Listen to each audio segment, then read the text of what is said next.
আচ্ছা, আসসালামু আলাইকুম। তবে আজকে দেখো আমরা রিকম্বিনেন্ট ডিএনএ প্রস্তুত করার ধাপসমূহ ছবির দিকে একটু তাকালেই বুঝতে পারবা যে কিভাবে কি করা হয়। মানে মনে করো মানুষের ইনসুলিন তৈরি করতে হবে। অনেকের ডায়াবেটিস হয় না? ডায়াবেটিস যখন হয় তখন তার কি হয়, যে ইনসুলিন উৎপাদনকারী যে জিনটা থাকে ওই জিনটা নষ্ট হয়ে যায়। হ্যাঁ, ওই জিনটা কাজ করে না, তখন তার হলো ইনসুলিন তৈরি হয় না। আর ইনসুলিনের কাজ কি? ইনসুলিন প্রোটিনের কাজ হচ্ছে যে রক্তের মধ্যে থাকা যে গ্লুকোজ আছে না, ওই গ্লুকোজগুলোকে ধরে ধরে কোষের মধ্যে পাঠায় দেয়।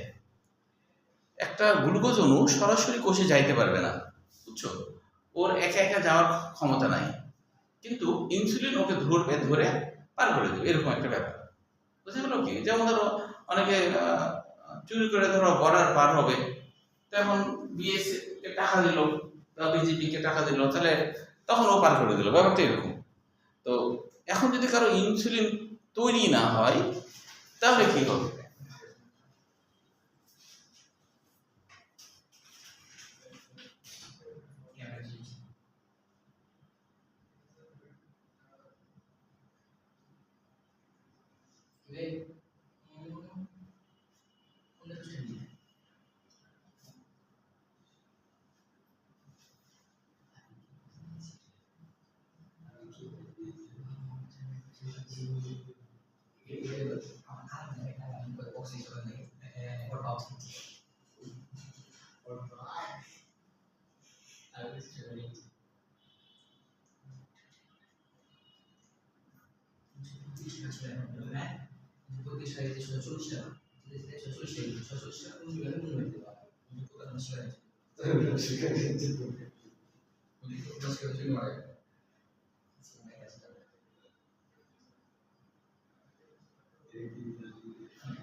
আচ্ছা দেখো, যেটা বলছিলাম একটু জানার আছে, হ্যাঁ, মানে একটু বোঝারও আছে, বই পুরোটা নাই কিন্তু একটু ভালো করে বুঝো যে ডায়াবেটিস কিভাবে হয়। হ্যাঁ, যে ডায়াবেটিস হয় হলো এইভাবে যে আমাদের ইনসুলিন তৈরি হচ্ছে। হ্যাঁ, আমাদের অগ্ন্যাশয়ের মধ্যে কিছু কোষ থাকে, যে কোষগুলোর মধ্যে এমন একটা জিন আছে, ওই জিন কি করে ইনসুলিন নামক প্রোটিন তৈরি করে।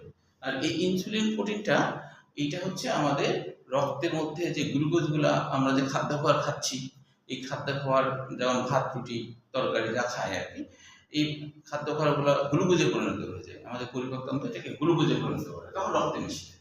রক্তে মিশে রক্তে ভেসে বেড়াচ্ছে। এবার ও কিন্তু কোষের মধ্যে ঢুকতে পারছে না, ও ভেসে বেড়াচ্ছে।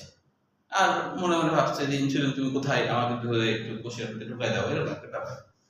এখন হচ্ছে ইনসুলিন তো তৈরি হচ্ছে, ইনসুলিন দেখছেই তো ইয়ে, তখন খপ করে ধরছে আর কোষের মধ্যে ঢুকে যাচ্ছে। এই কাজটাই করে গেল ইনসুলিন। এখন যদি কারো ইনসুলিন যদি তৈরি না হয় বা কম তৈরি হয়, ধরো অনেকগুলা জিন তৈরি করতেছে, অনেক কোষ অনেক জিন, কিছু কিছু জিন নষ্ট হয়েছে, তাহলে অল্প ইনসুলিন তৈরি হবে, তাহলে তার অল্প ডায়াবেটিস, তাই না? এরকম হবে, বুঝতে পারছো? আর যদি বেশি জিন নষ্ট হয়ে যায় তাহলে তো তার বেশি ডায়াবেটিস, এরকম।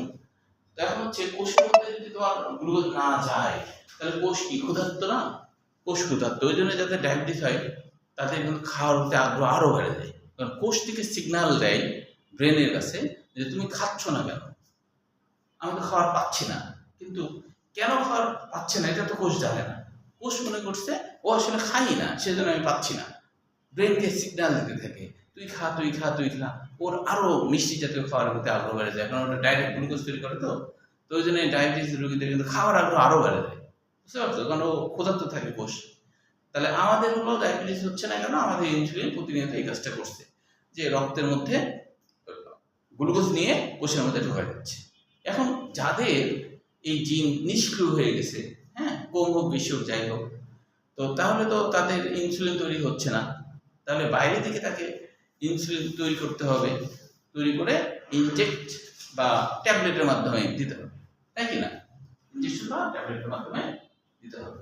তো এই যে ইনজেকশন বা ট্যাবলেটের মাধ্যমে দিতে হবে, তাহলে তো তৈরি করতে হবে। তো তৈরি করার সিস্টেম হলো কি, যে একটা ইকোলাই ব্যাকটেরিয়া, একটা ইকোলাই ব্যাকটেরিয়া একটা অতিরিক্ত বৃত্তাকার ডিএনএ আছে। এখানে ধরো ক্রোমোসোম, এছাড়া এখানে একটা অতিরিক্ত বৃত্তাকার ডিএনএ আছে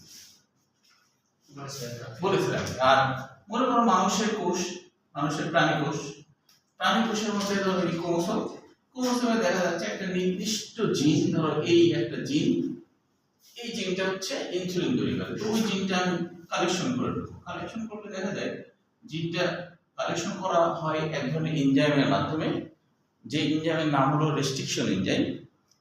এটাকে বলা হয় কেটে ফেলা এনজাইম, মানে যে এনজাইমে কেটে ফেলতে পারে, রেস্ট্রিকশন এনজাইম। সেইটা যদি এখানে দেওয়া যায় তাহলে এটা সুন্দর করে কেটে দেয়। তবে কেটে যাওয়ার সময় সমানভাবে কাটে না, এরকম কাটে। কেন এরকম কাটে? যে আমরা তো জানি এটা তো আসলে ডিএনএ, তাই না? ডিএনএ কি থাকে, একদিকে এ থাকলে এখানে থাকবে টি, তাই না? এখানে সি থাকলে এখানে থাকবে জি, এই তো। তো কাটার সময় দেখা যায় একটা প্রান্ত ধরো টি আছে, এরকম খুলে থাকে, এই প্রান্তে ধরো সি আছে বা এ আছে, খুলে থাকে, এরকম থাকে। তো তার মানে একবারে ডাইরেক্ট সমান হবে না, একটা ঝুলে থাকে একটা অংশ, ওইভাবেই কাটে রেজিস্ট্রেশন এনজাইম। তাহলে সেটা আমি বের করলাম। এবার আমি কি করব, এই প্লাজমিডকে বাইরে বের করব, এবার প্লাজমিডেরও একটা অংশ আমি কেটে ফেলে দেবো। এটাও আমি রেস্ট্রিকশন এনজাইম দিয়ে কেটে ফেলে দেবো। রেস্ট্রিকশন এনজাইম দিয়ে কেটে ফেললাম। এটা একটু আমি অন্য কালে ব্যবহার করে দিলে ভালো বুঝতে পারবো। এটা হলো কাঙ্ক্ষিত জিন, অর্থাৎ যে জিনটা আমি অনেক তৈরি করতে চাচ্ছি, তাহলে এর নাম কি? কাঙ্ক্ষিত জিন, যেটা আমি চাচ্ছি। তাহলে এটা হলো ইনসুলিন তৈরি করে জিন। এবার আমি কি করবো, ওই জিনিসটাই এইখানে নিয়ে আসবো, এইখানে নিয়ে এসে এর মধ্যে ঢুকাই দিলাম। ঢুকাই দেওয়ার পরে কি করবো, এই ব্যাকটেরিয়া কিন্তু মারা যাবে, যখন তুমি এখান থেকে বের করে নিবা না, তখন ব্যাকটেরিয়া মারা যাবে। তখন হ্যাঁ ই করি ব্যাকটেরিয়া মারা যাবে। যখন আমি প্লাজমিড বের করে নেবো না, তখন মারা যাবে। বুঝতে পারছো? মারা যাবে। তো মারা গেল, এখন আরেকটা ব্যাকটেরিয়ার মধ্যে ঢুকাতে হবে। তো আরেকটা ব্যাকটেরিয়ার মধ্যে যখন আমি ঢুকাবো, তখন একটা সমস্যা হয়। এই আরেকটা ব্যাকটেরিয়ার মধ্যে যখন ঢুকাবো, তখন যে সমস্যাটা হয়, এটা ধরো আরেকটা ব্যাকটেরিয়ার মধ্যে যখন ঢুকাবো, তখন যেটা সমস্যা হবে সেটা হলো যে এই ব্যাকটেরিয়া তো এমনি বাইরের জিনিস গ্রহণ করতে চাইবে না।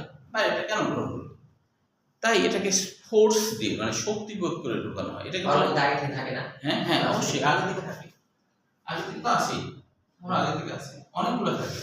একটাই যে থাকে তা না, কিন্তু এখানে একটাতে দেখানো হচ্ছে, এখানে ধরো অনেকগুলো থাকে। হ্যাঁ, তাহলে এখন আমি এখানে তোমার এইটা ঢুকাচ্ছি। তো ঢুকানোর সময় সিস্টেম হলো যে এটাকে হিট শক, মানে তাপ প্রয়োগ করে এর কোষপ্রাচীর বিগলন ঘটানো হয়। হ্যাঁ, ঘটিয়ে ঢুকাই দেওয়া হয়। অথবা ইলেকট্রোফোরেসিস মানে কোর মানে ছিদ্র, ইলেকট্রো মানে বিদ্যুৎ প্রবাহের মাধ্যমে এখানে ছিদ্র তৈরি করে এটার ভিতরে পাঠিয়ে দেওয়া হবে। এখন এই ভিতরে যখন আসবে, ভিতরে তো আসলো, ভিতরে যখন আসলো, তখন এবার আমি কি করব, এই ব্যাকটেরিয়ার নাম কিন্তু রিকম্বিনেন্ট ব্যাকটেরিয়া হয়ে গেছে, তাই না? আর এই প্লাজমিড যখন আমি এটাকে চেঞ্জ করে দিলাম না, এটা ঢুকাই দিছি না, তখন এর নাম কিন্তু রিকম্বিনেন্ট প্লাজমিড। এর নাম কি? রিকম্বিনেন্ট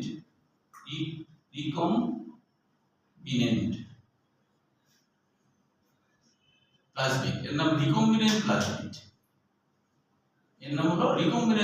কারণ হলো রি মানে পুনরায়, কম্বিনেন্ট মানে সাজানো, পুনরায় সাজানো পদ্ধতির একটা প্লাজমিড। তাহলে এবার আমি নতুন ব্যাকটেরিয়ার মধ্যে ঢুকাইছি।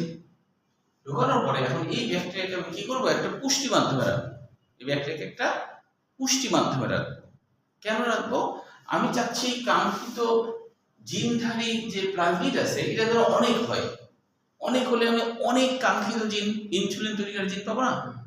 তাহলে আমি এটা একটা ইয়েতে রাখবো। আমি কোথায় রাখবো? এটাকে একটা পুষ্টি মাধ্যমে রাখবো।